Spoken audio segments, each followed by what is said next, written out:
Good morning friends, happy family লাইফস্টাইলের আরেকটা ব্লগে আপনাদের সবাইকে ওয়েলকাম। ঘড়িতে এখন সকাল 7:30 বাজে, আর এই যে শান দেখুন চলে এসছে আমাদের বাড়ির ব্যাকইয়ার্ডে পাখির যে খাঁচাটা সেটা পরিষ্কার করতে। আসলে এই যে খাঁচাটা দেখছেন এটাও নিজের হাতেই তৈরি করা।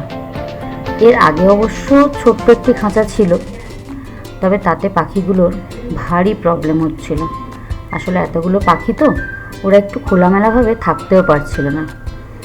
আর আমরা মানুষরা যেমন একটু খোলামেলা স্বাধীনচেতাভাবে থাকতে পছন্দ করি, শান বলে ওদেরও সেইভাবে একটু থাকতে দিতে হবে। ওরা যদি খোলামেলাভাবে থাকতে না পারে, একটু উঠতে না পারে, ওদেরও তো দম বন্ধ হয়ে আসে, তাই না? তাই ও নিজের হাতে এই খাঁচাটা তৈরি করে দিয়েছে যাতে ওরা ভালোভাবে থাকতে পারে। আর এই যে দেখছেন আমাদের শিরো মহারাজ, শানের কাজ করতে করতে আমি ফ্রেশ হয়ে চলে এসেছি, আর ও এখন ব্যস্ত আমার সাথে খেলা করতে। অবশ্য অনেকক্ষণ আগেই আমি ফ্রেশ হয়ে এসেছি, আমাদের ব্রেকফাস্টও হয়ে গেছে। এবার যাব রান্না করতে, তার আগে মহারাজের সাথে একটু খেলাধুলো। আর এই দেখুন শানকে বলেছিলাম যে কি রান্না হবে ও যাতে সেটা একটু দেখে নেয়, আর ও কিছু বুঝতে না পেরে ফ্রিজটা খোলা রেখেই চলে গেছে। যাক, আমিই বেছে বার করি কী তরকারি আজ রান্না করা যেতে পারে। ফ্রিজে অনেক কিছুই আছে, এটা খুবই কনফিউজিং জানেন তো। প্রত্যহ কী রান্না হবে, কি খাবো, এই ব্যাপারটা ভাবতে ভাবতেই অনেকটা সময় চলে যায়। আপনাদেরও মনে হয় একই ব্যাপারই হয়, সকাল থেকে উঠে এটা ভাবতে যে ব্রেকফাস্ট কী হবে, লাঞ্চ কী হবে। যাই হোক, ফাইনালি শান বললো যে আজকে লাউয়ের তরকারি হবে চিংড়ি মাছ দিয়ে, তাই লাউটা নিয়েও চলে এলো। দেখতেই পেলেন হাতে করে নিয়ে কাটার জন্য একেবারে তৈরি। আর এই যে মাছটা ফ্রিজ থেকে বার করে আমি ভিজিয়ে রেখেছিলাম। এটা তরোয়াল মাছ বা ফিতে মাছ, অনেকে অনেক রকমই বলে। আপনারা অবশ্য কি বলেন সেটা কমেন্টে অবশ্যই জানাবেন। চলুন তাহলে এবার দুজন মিলে লাঞ্চের প্রিপারেশন করে নিই। একটা জিনিস খুব ভালো জানেন তো, রোজ রান্নার সময় যাই হোক না কেন এই কাটাকুটি বাছাবুচি শান এগুলো সমস্ত কিছু করে আমার হাতে হাতে গুছিয়ে দেয়, তাতে আমার কাজটা অনেকটা ইজি হয়ে যায়। একা হাতে সবগুলো করতে গেলে অনেকটা সময়ও লেগে যায় আর ভালোও লাগে না। আমাদের মধ্যে এই ব্যাপারটা খুব ভালো জানেন তো। আসলে অনেক বাড়িতেই হয়তো এরকম হয়, হাজব্যান্ড ওয়াইফ দুজন দুজনকে হেল্প করলে তাতে কাজটা অনেকটা ইজি হয়ে যায়। আর ওইগুলো কাটাকুটি করতে করতে আমি এই মাংসের গলাগুলো ধুয়ে নিচ্ছি। না না, এগুলো আমাদের জন্য না, ওই যে শিরো মহারাজ ওর জন্যই এগুলো রেডি করে রাখা। ব্যাস, কথা বলতে বলতে ওগুলো আমার ধোয়া হয়ে গেছে। এবার আগে শিরোর খাবারটা আমি রেডি করে নিচ্ছি। আসলে তেমন কিছুই না, রোজকার আমাদের যা সবজি রান্না হয় সেইগুলোর সাথে একটু মাংসের গলা, একটু হলুদ দিয়ে, হ্যাঁ অবশ্যই এই যে ম্যাগি মশলাটা দেখলেন এটা ওর চাই। আসলে আগে ওকে একটুখানি হলুদ দিয়ে সেদ্ধ করে দিয়ে দিতাম, তবে একদিন আমার কি মনে হলো যে দেখি একটু ম্যাগি মশলা দিয়ে ওর খাবারে। ও বাবা, তারপর থেকে দেখছি ম্যাগি মশলা যেদিন না দিই বাবু খানই না। ওরও তো মুখে একটু টেস্টের দরকার হয়, তাই না? আর ওর খাবারটা আমি সবসময় আগে করারই চেষ্টা করি। দেখুন, যেহেতু অবলা জীব, ওরা তো আর আমাদের মতো বলতে পারে না যে খিদে পেয়েছে, তাই ওর খাবারটা রেডি করে সবসময় রেখে দিই যাতে ওকে সময় মতো খেতে দিতে পারি। ওর খাবারটা একটা সিটি দিয়ে স্টিমে রেখে দিয়েছি। এবার চলুন ততক্ষণ আমাদের রান্নাটা চাপিয়ে দিই। দুদিকে দুটো কড়াই বসিয়ে দিয়েছি। একদিকে এই যে লাউয়ের খোসাটা দেখছেন একদম সুন্দর করে মিহি করে কেটে রাখা, এগুলো ভেজে নেব। আর আরেকদিকে লাউ চিংড়ি চাপাবো। আমাদের বাড়িতে চপিং কাটিং এগুলো শানই করে। আসলে ওর এই চপিং কাটিংটা এত সুন্দর হয় না যে রান্না করতে আমার তো দারুণ লাগে। কাটাকুটি যদি সুন্দরভাবে কেটে গুছিয়ে দেওয়া হয় তাহলে দেখবেন রান্না করতে সত্যিই খুব ভালো লাগে। আচ্ছা, আপনাদের কার কার হাজব্যান্ডরা আপনাদের কাজে এইভাবে হেল্প করে অবশ্যই কমেন্টে জানাবেন কিন্তু। চলুন, লাউয়ের খোসা ভাজাটা চাপিয়ে দিয়েছি, ওটা লো ফ্লেমে হতে থাক। ততক্ষণে আমি আরেকদিকে লাউ চিংড়ি চাপিয়ে দেবো। আর এই রান্নার সময় না বিশাল একটা ঝামেলা হচ্ছে হাতের কাছে কিছু খুঁজে পাওয়া। হয়তো চোখের সামনেই রয়েছে, তবে কাজের সময় দেখতে পাবো না। যাক, এটা নেড়ে চেড়ে অল্প আঁচে ঢাকা দিয়ে দিই, আর একদিকে লাউ চিংড়িটা বসিয়ে দিই। কড়াইয়ের তেলও একদম গরম হয়ে গেছে। এবার এতে অল্প একটু সাদা জিরে দেব। এই যে দেখেছেন, বললাম না হাতের কাছে জিনিস থাকলেও আমি খুঁজে পাই না। যাক, ঢাকাটা ফাইনালি খুঁজে পেয়েছি। চলুন এবার পেঁয়াজ কাটবো বলে চপিং বোর্ডটা নিয়েছি। এই পেঁয়াজটাও অবশ্য শানি আমাকে স্লাইস করে দেয়, কিন্তু ও একটু কাজে বসেছে বলে ওকে আর ডিস্টার্ব করলাম না, আমি নিজেই স্লাইস করে নিচ্ছি।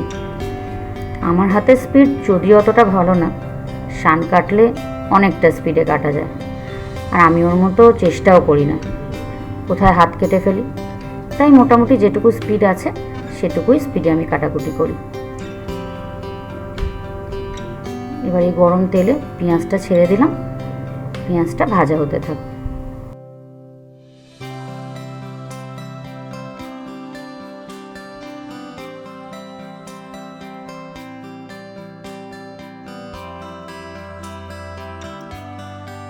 এই যে লাউ চিংড়ির মশলা আমার একদম কষানো হয়ে গেছে। লাউ, আলু, টমেটো সব একসাথে অ্যাড করে দিয়ে এবার আমি লো ফ্লেমে এটাকেও কিছুক্ষণ নেড়ে চেড়ে কষিয়ে নেব, যাতে সবগুলো একসাথে একটু গলতে থাকে। আর এদিকে দেখুন, ওই যে লাউয়ের খোসা ভাজাটা সেটাও রেডি। আর এই যে শান বললাম না নিজের কাজে ব্যস্ত, যাক ওর কাজ শেষ হতে হতে আমার রান্নাটাও হয়ে যাবে। আর এদিকে দেখুন আমার মেয়ে আর শিরো কীভাবে খেলা করছে। আসলে বাড়ির ছোটরা খেলাধুলো না করলে ঠিক ভালো লাগে না। আর আমার ইনডোর প্ল্যান্টগুলো দেখছেন কি সুন্দরভাবে তরতাজা হয়ে রয়েছে। ওদিকে রান্না হতে হতে আমি একটু বাড়ির ফ্রন্ট ইয়ার্ডে এলাম। এই যে জামা কাপড়গুলো রোদে দিয়েছিলাম সেগুলোই তুলতে। সকালে এমন বৃষ্টি হচ্ছিল, মেঘলা আকাশ দেখে তো ভাবলাম সারাদিন জামা কাপড় শুকাতেই পারবো না। তারপরে দেখি খুব সুন্দর রোদ ঝলমলে আকাশ হয়েছে, তাই জামা কাপড়গুলো চট করে বাইরে দিয়ে দিয়েছিলাম। আর দেখুন কি তাড়াতাড়ি শুকিয়েও গেছে, তাই এবার এগুলো তুলে নিচ্ছি। আসলে বেশিক্ষণ রোদে রাখলে জামা কাপড়ের রঙগুলো নষ্ট হয়ে যায়। আর এত রোদ উঠেছে যে আকাশের দিকে তাকানোই যাচ্ছে না। চলুন জামা কাপড় তুলে নিয়েছি, আর যে কটা ভিজেছিল একটু উল্টেও দিয়েছি যাতে এগুলো ভালো মতো শুকিয়ে যায়। এদিকে মাছের তেল একেবারে গরম হয়ে গেছে। এবার ফ্লেমটা লো করে মাছগুলো ছেড়ে দিচ্ছি। আসলে মাছ ছাড়ার সময় বা যে কোনো ভাজাভুজি দেওয়ার সময় ফ্লেমটা সবসময় একটু লো করে নেওয়াই ভালো।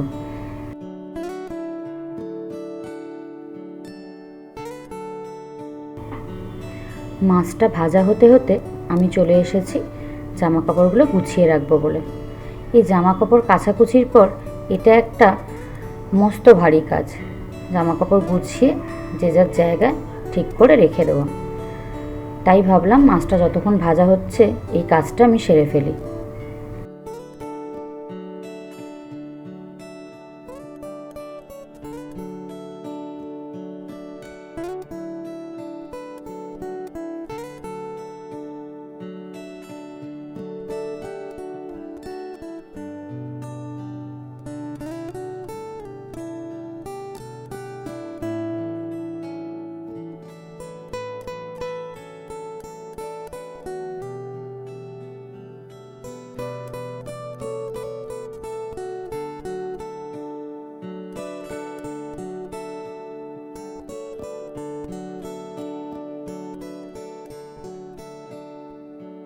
জামা কাপড় গোছানো সমস্ত কাজকর্ম সেরে এবার একটু বসে পড়েছি চকলেট খাবো বলে।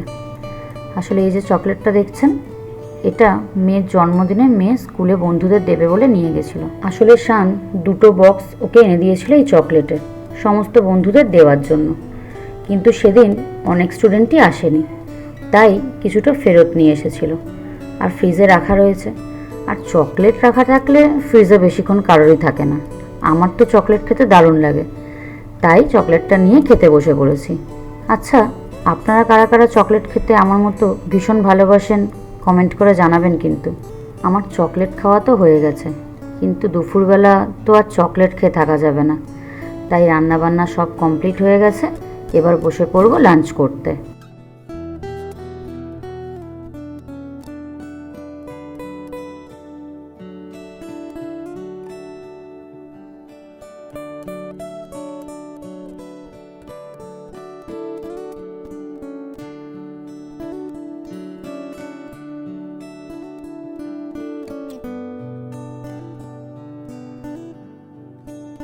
তরকারি হাঁড়িগুলো টেবিলে রেখে দিয়েছি, এবার ভাত বেড়ে নিচ্ছি।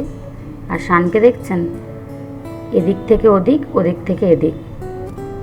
আসলে ওর খুব জোরে খিদে পেয়ে গেছে, আর যখন ওর খিদে পায় তখন ও বুঝতেই পারে না যে কি করবে। খাওয়ার সময় ওর মাথা কাজ করে না। চোখ মুখটা দেখুন, দেখলেই বুঝতে পারেন। দেখেছেন, লঙ্কার ঝুড়ি থেকে লঙ্কাটা বার করলো, নিজেই বুঝতে পারছে না কটা বার করবে। এগুলো আসলে কিছুই না, খুব জোরে খিদে পেয়ে যাওয়ার এফেক্ট। এবার দেখুন, খাঁচায় যেরকম বাঘ ঘোরাঘুরি করে, ও ঠিক এদিক থেকে ওদিক ঘোরাঘুরি করবে।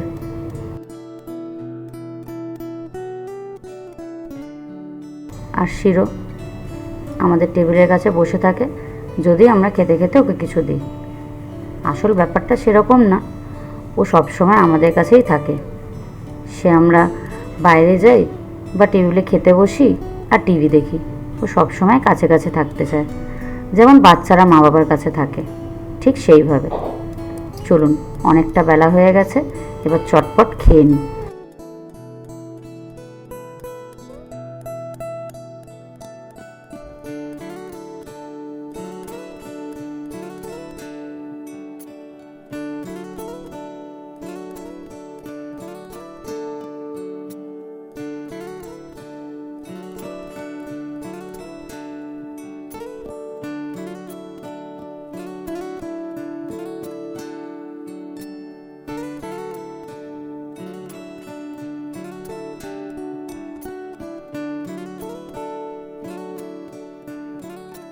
আমাদের হ্যাপি ফ্যামিলি লাইফস্টাইল চ্যানেলটি আপনাদের কেমন লাগছে কমেন্ট করে অবশ্যই জানাবেন।